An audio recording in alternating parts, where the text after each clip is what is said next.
Descriptive statistics includes collection, organization, and analysis of data, recording any observations that are made, and stating what was observed in a study. Inferential statistics, on the other hand, includes making generalizations or predictions from the data collected, and extrapolating conclusions based on evidence of what was observed. Let's take a look at this example. In a sample of Wall Street analysts, the percentage who incorrectly forecasted high-tech earnings in a recent year was 44%. Is this an example of descriptive statistics or inferential statistics? This statement is simply describing the results of a past study. It's empirical in nature, and so this would be descriptive.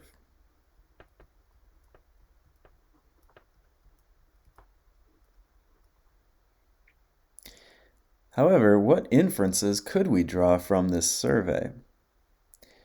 And we want to be careful how we word it so that we're really using inductive reasoning here.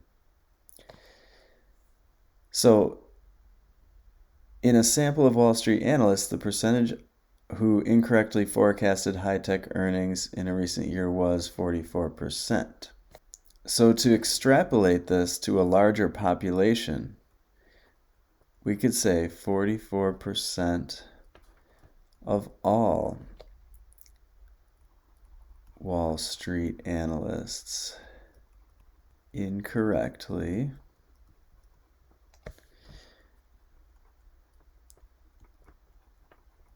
forecasted high-tech earnings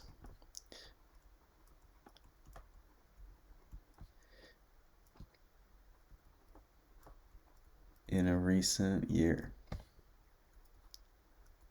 So what's the difference between these two? Well, one talks about a sample, and this is the results of that sample. It's a sample proportion, it would be called, because it's a percent. Here, we're still using a percent, but we're talking about all the Wall Street analysts, so we're talking about the entire population. Now, since we didn't study the whole population, we only studied a sample, we don't really know if that's correct. We don't know if 44% is the right number. So it is a guess. It's using inductive reasoning, and it is a generalization which may or may not be true.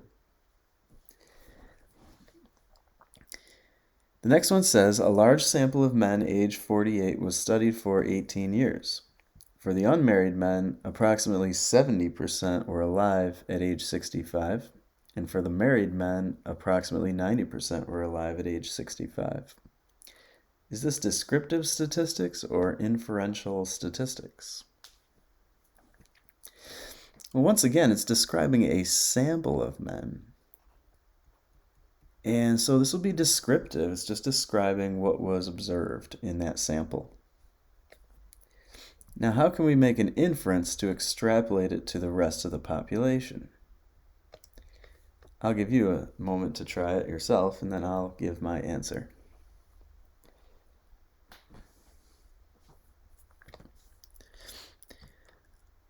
So we could say that for all unmarried men,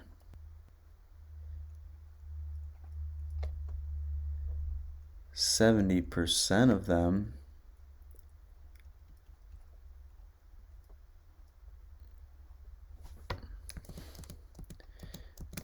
will be alive at age 65.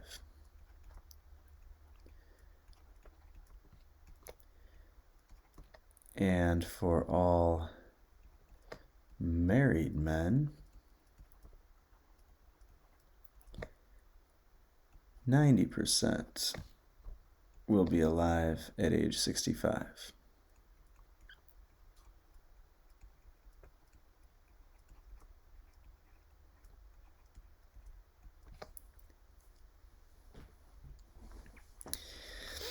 All right, all we did was we just took the percentages that we found in the sample and just extrapolated them to describe the entire population. Once again, we don't know that those are the right percentages for these categories of men, but that's the best inference we can make given the information that we have.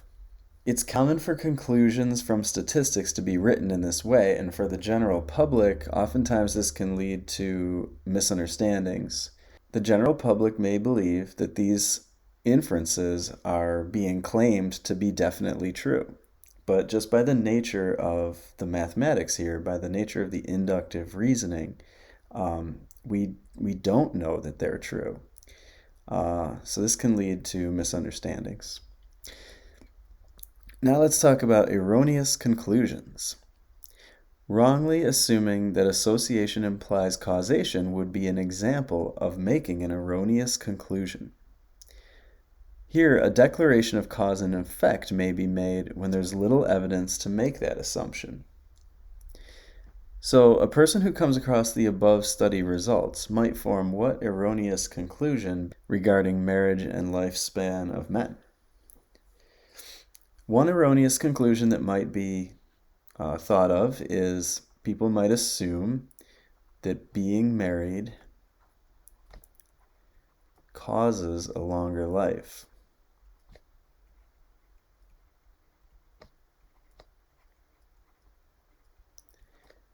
However, this may not necessarily be the case. What are some other explanations for why the married men are living longer? Well, it could be just an association. It could be shown that women would tend to choose men who are healthier as partners. And that could be a reason why the married men are living longer. So we have to always be careful in statistics not to assume causation.